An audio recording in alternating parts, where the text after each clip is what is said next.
बच्चों, स्वागत है सभी का आपके YouTube channel YDP public school पे। कैसे हैं आप सभी? ज़रूर आप लोगों ने पिछला लेक्चर देखा होगा जिसमें हमने रोमन नियम के बारे में पढ़ाया था और आशा रखते हैं कि आप ज़रूर 1 से लेकर के 1000 तक आप रोमन नियम का प्रैक्टिस किए होंगे। अगर प्रैक्टिस किए हैं तो आप रोमन नियम सीख चुके हैं। अगर प्रैक्टिस नहीं किए हैं तो कर लीजिए। और ये क्या हो जाएगा कि मतलब आपको प्रैक्टिस अगर हो जाता है किसी भी चीज़ में तो आप एक महारत हासिल कर लेते हैं। तो रोमन नियम का हमारा पिछला लेक्चर है, नहीं तो आप हमारे डिस्क्रिप्शन में देख लीजिएगा। हमारा रोमन नियम का जो लेक्चर है उसको देख लीजिएगा। अगर जो नहीं जानते हैं वो उसके लिए वो वीडियो है, ठीक है ना। यहाँ पर अब हम देखेंगे विभाषा नियम। संख्या पद्धति चैप्टर हम लोग पढ़ रहे हैं। संख्या पद्धति में हमारा जो तीसरा मतलब टर्म जो आया है वो हमारा विभाषा नियम पे आया है। हम लोगों ने अभी सबसे पहले क्या क्या पढ़ा, जितना भी परिभाषा था सब पढ़ चुके हैं। एन इंटू से रिलेटेड मतलब एन सम संख्या विषम संख्या से रिलेटेड जितना भी हमारा फॉर्मूला था हम लोग सब पढ़ चुके हैं।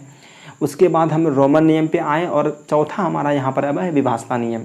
विभाषा नियम को हम देखेंगे। सबसे पहले विभाषा नियम हमारा जो है वो 2 का है। कितना का है? 2 से विभाषा। तो 2 से विभाषा का मतलब क्या होता है? मतलब संख्या में भाग लगना। किसी भी संख्या में क्या होना है? भाग लगना। अगर विभाज्य है तो इसका मतलब वो हमारा विभाषा नियम कहलाएगा।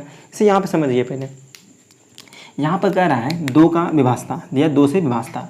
किसी भी संख्या के इकाई स्थान पर देखने की जरूरत नहीं है, लेकिन आपको लिख दिए कि आप आराम से लिखिएगा। 2 से विभाषा में कोई भी हमारे पास संख्या रहे, ठीक है, जिसके इकाई के स्थान पर 0, 2, 4, 6, 8 रहे। 0, 2, 4, 6 और 8 रहे। ध्यान में रखिएगा, किसी भी संख्या के इकाई के स्थान पर 0, 2, 4, 6, 8 रहेगा तो इसका मतलब ये हम कह देंगे कि ये हमारा 2 से विभाज्य संख्या है। इसे मान लीजिए एग्जाम्पल के तौर पे अगर आप देखते हैं 4, 6, 8, 10, 12, 14, 16, 308, 824, 524। मतलब अगर हम देखेंगे क्या 8 और 24 2 से विभाज्य है तो हम क्या करेंगे? 8 और 24 में भाग दे के चेक करेंगे? नहीं, हम बस एक संख्या देख लेंगे ना तो हम कहेंगे अरे ये तो 2 से विभाज्य है। इसे देखिए, अगर हम देख लेते हैं इकाई के स्थान पर क्या है? 4 है। इसका अरे 4 है। अब ये क्या बताएं कि जिसके इकाई के स्थान पर 0, 2, 4, 6 और 8 रहे। तो ये बताए ना कि यहाँ पे इकाई स्थान पर क्या है? हमारा 4 है ना। तो 4 को देखेंगे इकाई स्थान पे है, इसका मतलब 824 में क्या होगा? ये हमारा विभाज्य होगा। 2 से इसमें भाग लगेगा। अगर ऐसा है यही तो हमारा 2 से विभाषा कहलाता है। यही तो हमारा क्या है? 2 से विभाषा। अब हमारे पास कितना बड़ा भी संख्या रहे, लेकिन अगर हम एक डिजिट देखते हैं, सिंगल इकाई अंक अगर देख लेंगे कि वहाँ पर क्या मौजूद है तो हम ये कह सकते हैं कि ये हमारा 2 से विभाज्य होगा। मान लीजिए हमारे पास एक संख्या यहाँ पर दिया हुआ है 7, 6, 5, 4, 3, 2 दे दिया। लास्ट में कुछ भी चीज़ लिखेंगे, लास्ट में अगर कोई एक सम संख्या भी लगा दें, मतलब 0, 2, 4, 6, 8 में से कोई एक भी अगर रहेगा, इसका मतलब ये पूरी संख्या जो है 2 से विभाजित होगी। ये पूरी संख्या किससे विभाजित होगी? 2 से। थोड़ा सा ये हो रहा है, मतलब लेंदी वीडियो बनेगा, लेकिन आप समझिएगा बहुत बढ़िया से और उतारिएगा भी, अपने कॉपी में नोट्स बनाइएगा। अब आते हैं हम लोग दूसरे मतलब 3 से विभाषा की ओर। 3 से विभाषा नियम क्या कहता है? कहता है किसी भी संख्या के अंकों का योग, किसी भी संख्या के अंकों का योग में से पूरा भाग लग जाए। मतलब किसी भी संख्या के अंकों का योग में 3 से पूरा भाग लग जाए तो वह संख्या 3 से विभाज्य होगी। जो संख्या हम लिखे होंगे वह किससे विभाज्य होगी? 3 से विभाज्य होगी। ये आपका नियम कहता है। मान लीजिए हमारे पास कोई संख्या है, संख्या के बारे में पढ़ रहे, संख्या पद्धति पढ़ रहे तो हम संख्या ही लेंगे। संख्या कोई भी हम एक चूज करते हैं। मान लीजिए हमारे पास एक 870 हमारा क्या एक संख्या है, चूज किए। कह रहा है क्या? संख्या के अंकों का योग, संख्या में किन किन अंकों का उपयोग किए हुए हैं? 8, 7 और 0 का। इन सभी संख्या का योग में हम क्या करेंगे? इन सभी के संख्या के योग में हम 3 से भाग लगाएंगे। अगर 3 से भाग पूरी तरह लग जाता है, इसका मतलब ये जो संख्या हमारा 870 है, इसमें हमारा क्या होगा? 3 से भाग लग जाएगा। तो जैसे जोड़िए इसको, 8, 7, 15। क्या 15 3 से विभाज्य है? हाँ है।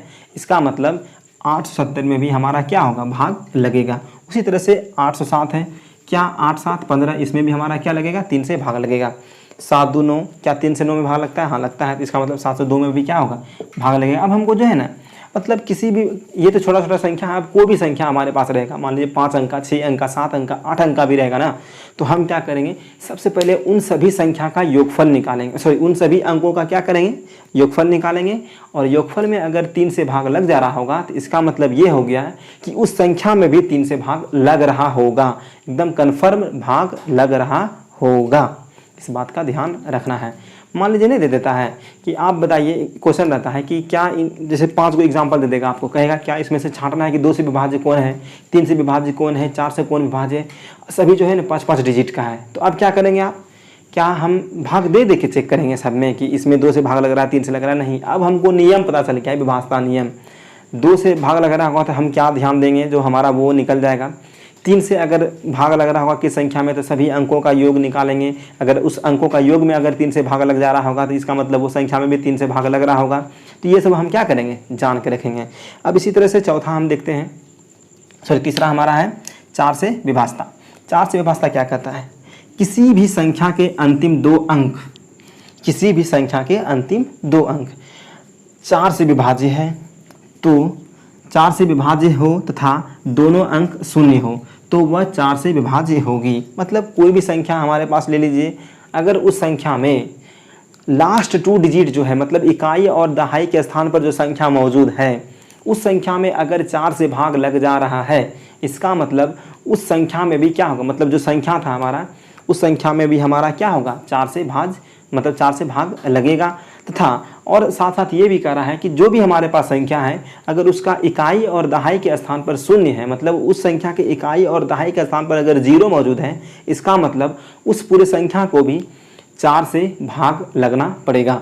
मतलब उसको भी हम 4 से भाग दे सकते हैं। जैसे मान लीजिए हमारे पास 400 है, 400 के इकाई और दहाई का स्थान पर क्या है, शून्य है, इसका मतलब इस संख्या में 4 से भाग लगेगा।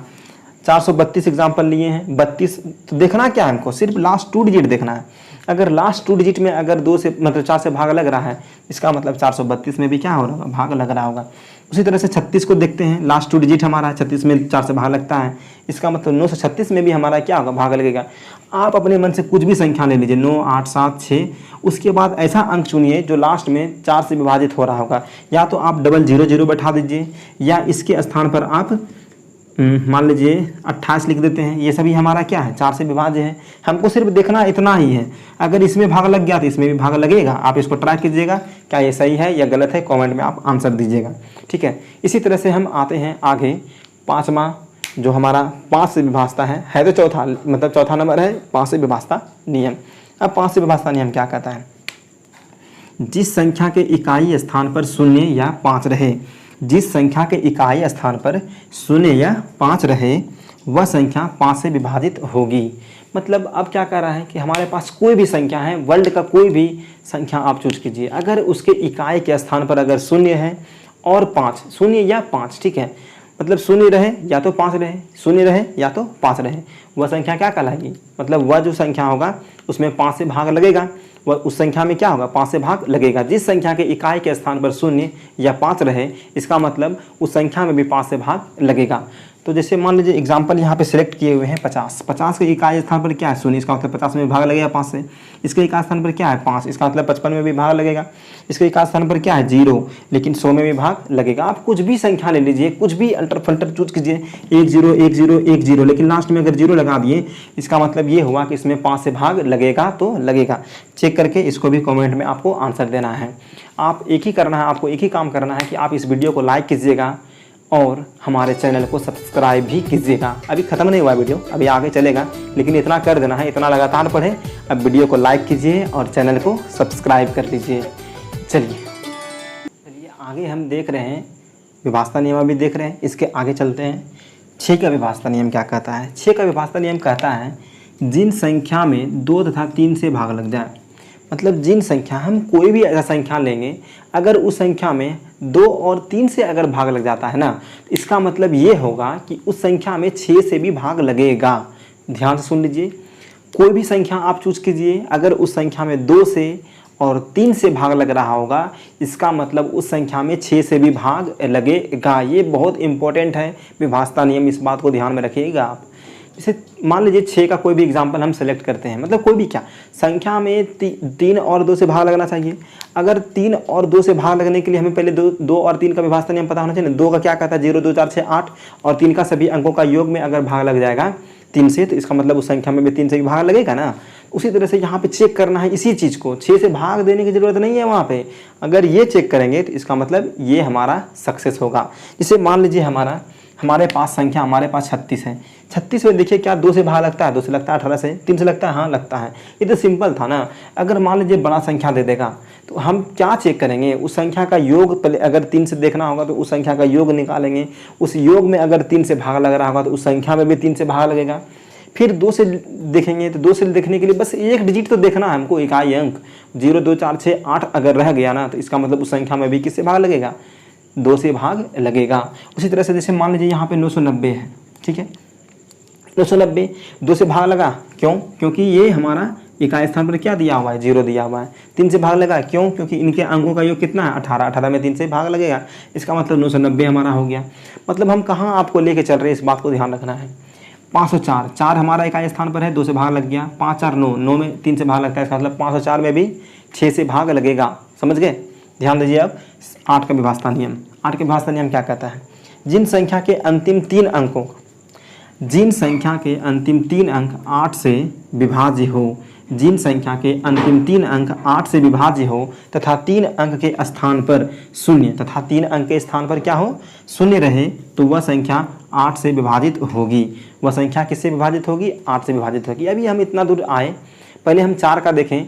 4 के विभाजता नियम क्या कहा था, 4 का कहा था कि जिस संख्या के इकाई और दहाई के स्थान पर डबल मतलब शून्य शून्य रहे या तो 4 से विभाजित होने वाली संख्या रहे तो वह संख्या में भी क्या होगा, 4 से भाग लगेगा।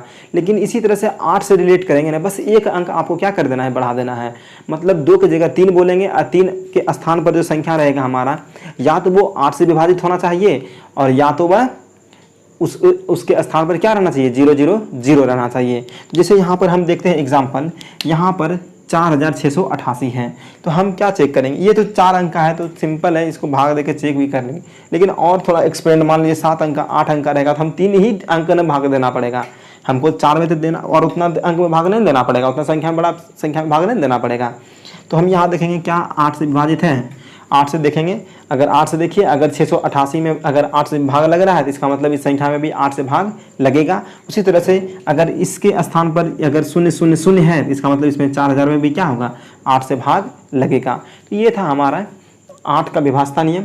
अब इसी तरह से आते हैं 9 का। अगर 3 का याद है तो 9 का भी याद है, सिंपल सी बात है। संख्या के अंकों का योग अगर 9 से पूर्णतः विभाजित हो या विभाज्य हो तो वह संख्या 9 से विभाजित होगी। जैसे संख्या के अंकों का योग, उसमें भी था संख्या के अंकों का योग में अगर 3 से विभाजित है, अगर 3 से विभाज्य होगी तो वह संख्या 3 से विभाजित होगी। अगर इसमें अंकों का योग में अगर 9 से भाग लग रहा है तो इसका मतलब यह संख्या में भी 9 से भाग लगेगा। जैसे मान लीजिए 504 है हमारा, 504 का योगफल कितना होता है, 5 4 9, इसका मतलब 504 में 9 से भाग लगेगा। 990 990 9 9 18, इसका मतलब 18 में 9 से भाग लग रहा है तो इसका मतलब 990 में भाग लगेगा। लेकिन आप एक एग्जाम्पल देते हैं आपको, देखिए जैसे मान लीजिए, जैसे अभी 3 का जो हम एग्जाम्पल लिए थे, 3 का एग्जाम्पल में जैसे हम यहाँ पे पुराने थे 807 लिख रहे थे, क्या लिख रहे थे, 807 807 8 7 15, ये तो होता है 8 7 15 मतलब 3 से विभाजित होगी, ये तो है, सक्सेस है। क्या इसमें 9 से भाग लगेगा, चेक करके आप बताइएगा कमेंट में। 807 में क्या 9 से भाग लगेगा तो हाँ, नहीं लगेगा तो नो लिख देना आपको, ठीक है। इसी तरह से यहाँ तक हुआ हमारा 9 का विभाजता नियम। और अभी कंटिन्यू करेंगे इसको, वीडियो को अभी छोड़ना नहीं है, एकदम सीख लेना है इस वीडियो में विभाजता नियम के बारे में, चाहे ये 15 मिनट का बने वीडियो या 20 मिनट का बने, लेकिन सीखना है इसी वीडियो में, ठीक है। और हम देखेंगे अब 10 का विभाजता। 10 का विभाजता क्या कहता है, जिस संख्या के इकाई स्थान पर शून्य रहे, जिस संख्या के इकाई के स्थान पर क्या रहे, शून्य रहे, वह संख्या 10 से विभाजित होगी। वह संख्या किससे विभाजित होगी, 10 से विभाजित होगी। समझ लीजिए, जिस संख्या के इकाई के स्थान पर शून्य था वह संख्या 5 से विभाजित है, शून्य या 5 रहे तो भी वह 5 से विभाजित है। अगर जिस संख्या के इकाई का स्थान पर अगर सिर्फ शून्य रहे तो वह भी संख्या सिर्फ 10 से विभाजित होगी, सिर्फ 10 से नहीं, मतलब 10 से विभाजित होगी। 5 और 10 में अंतर क्या है, इसको ध्यान में रखिएगा। 5 में था क्या कि जिस संख्या के इकाई का स्थान पर शून्य या 5 रहे, ठीक है, तो ये 5 की विभाजता। लेकिन 10 में क्या कहता है, जिस संख्या के इकाई के स्थान पर शून्य रहे, सिर्फ क्या रहे, शून्य रहे, वह संख्या 10 से विभाजित होगी। समझ गए। उसके बाद जैसे एग्जाम्पल तो देखे नहीं, एग्जाम्पल देख लीजिए। जैसे यहाँ पर 100 200 890, यहाँ पे इकाई स्थान पर क्या है, शून्य, यहाँ पे भी शून्य, यहाँ पे भी शून्य, इन सभी संख्या में भी 10 से भाग लगेगा। उसी तरह से 11 के विभाजता नियम देखिए, कहता है 11 की, ये थोड़ा सा मस्ट इंपॉर्टेंट है और एग्ज़ाम में इसी से थोड़ा सा पूछता भी है, इसलिए इस बात का ध्यान रखिएगा। 11 किसी भी संख्या के सम तथा विषम स्थानों के योगफल का अंतर शून्य। समझ रहे हैं? किसी भी संख्या के सम तथा विषम स्थानों के अंकों का योगफल विषम स्थानों के योगफल का अंतर शून्य या उसके अंतर 11 से विभाज्य है। जो भी उसका अंतर निकल के आता है ना, अगर उसमें 11 से भी भाग लगता है तो उस संख्या में भी 11 से भाग लगेगा। फिर से समझना है, कोई भी संख्या ऐसा चूज कीजिए आप जिसके सम तथा विषम स्थानों के अंकों का योगफल का अंतर में अगर शून्य प्राप्त हो रहा है, योगफल का अंतर में अगर शून्य प्राप्त हो रहा है तो वह संख्या में भी किससे भाग लगेगा? 11 से। जैसे एग्जाम्पल लेते हैं तब आप समझिएगा ना, यहाँ ध्यान दीजिए। जैसे मान लीजिए हमारे पास ये एग्जाम्पल है, ठीक है। अब हम जब कह रहे हैं सम तथा विषम, तो आप ये नहीं समझ पा रहे हैं कि सम संख्या या तो विषम संख्या, तो सर नहीं बोल रहे, नहीं, ये चीज़ नहीं बोल रहे हैं हम, ये बोल रहे हैं सम तथा विषम। अगर इसको हम सम लेते हैं, सम विषम सम, तो सम सम सम, तो सम के स्थान पर कौन कौन आया? 7 2 9 2 11, यहाँ पे लिख दिए 11। विषम के स्थान पर देखिए तो 1 9 और 1, मतलब 9 2 11। कहीं इसका अंतर इन सभी के मतलब सम तथा विषम स्थानों के अंकों का योगफल हो गया हमारे पास, एक 11 और एक 11। ये था सम और ये था विषम। इसका अंतर मतलब योगफल का अंतर कितना होना चाहिए? शून्य। 11 माइनस 11 कितना हो गया? शून्य। तो क्या कहता है ना, अगर ऐसा हुआ तो इस संख्या में भी किससे भाग लगेगा? 11 से भाग लगेगा। फिर आगे क्या कहता है? उसके अंतर 11 से विभाज्य है। तो चलिए अगला देखेंगे, ये भी सटीक बैठेगा। मतलब ऐसे आपको चेक करना पड़ेगा। सम सम सम, तो 7 5 12 12 8 कितना हो गया? 20। ये हम लिए थे सम, ठीक है, सम ले लिए। उसके बाद क्या है? विषम स्थानों के अंक को देखिए तो 1 1 और 7, 7 1 8 8 1 9। विषम स्थान पर क्या आ गया हमारा? 9 आ गया। क्या आ गया? 9। अब बताइए इसका अंतर करें, 20 माइनस 9 कितना हो गया? 11। 20 माइनस 9 कितना हो गया? 11। 11 में किससे विभाज्य होगा? मतलब भाग लगेगा, 11 से ही भाग लगेगा। तो इसका मतलब इन संख्या मतलब इस संख्या में भी हमको 11 से भाग लगेगा, इस संख्या में भी 11 से भाग लगेगा। ये यहाँ तक हुआ, ये 2 अभी पता चला। फिर तीसरा देखिए क्या है? तथा किसी भी संख्या का पुनरावृत्ति, मतलब जो बार बार आती है ना उसे कहते हैं पुनरावृत्ति। तथा किसी भी संख्या का पुनरावृत्ति सम में हुई हो। किस में हुई हो? सम संख्या में। मतलब सम मतलब अब यहाँ पे ये नहीं देखना है सम संख्या, हम कह रहे सम में हुई हो। मतलब जैसे 2 4 6 8 ये सम संख्या है, उसी टाइप में। जैसे मान लीजिए हमारे पास 2 22 है, ठीक है, ये सम में है। फिर 4444, ये भी हमारा किस में है? 4 मतलब 4 अंक से बना हुआ है, तो ये भी हमारा सम हुआ। फिर हम देखेंगे 5555। फिर देखेंगे ये 9 9 9 जितना भी दिया है, ये भी हमारा 6 12 मतलब 6 अंक से बना, मतलब संख्या तो डिजिट तो पुनरावृत्ति हो रहा है 999, लेकिन कितने अंक? 6 अंक। 6 अंक का संख्या हमारे पास। तो ये बोल रहे हैं कि सम तो 2 अंक का, 4 अंक का, 6 अंक का, 8 अंक का, अगर ऐसा संख्या रहेगा पुनरावृत्ति में बार बार एक ही अंक का उपयोग हो रहा होगा, तो उस संख्या में भी 11 से भाग लगेगा। तो इतना था हमारा विभाजता नियम का कॉन्सेप्ट। ये था हमारा विभाजता नियम का पहला लेक्चर, लेकिन ये कंटिन्यू है हमारा 7वां लेक्चर संख्या पद्धति का। तो अभी विभाजता नियम में और बहुत चीज़ें अभी पढ़ना बाकी है, इतना में से ही बस नहीं होता है, अभी आगे सीखेंगे हम लोग। तो सबसे पहले अगर आप अंत में आते आते अगर कुछ सीखे हैं तो आप हमारे वीडियो को लाइक करेंगे और हमारे चैनल को सब्सक्राइब करेंगे, और इस वीडियो को अधिक से अधिक अपने दोस्तों के साथ, अपने बहनों के साथ क्या करेंगे, या भाई बहन के साथ क्या करेंगे, इसको शेयर करेंगे। चलिए आज का वीडियो समाप्त करते हैं। जय हिंद, जय भारत।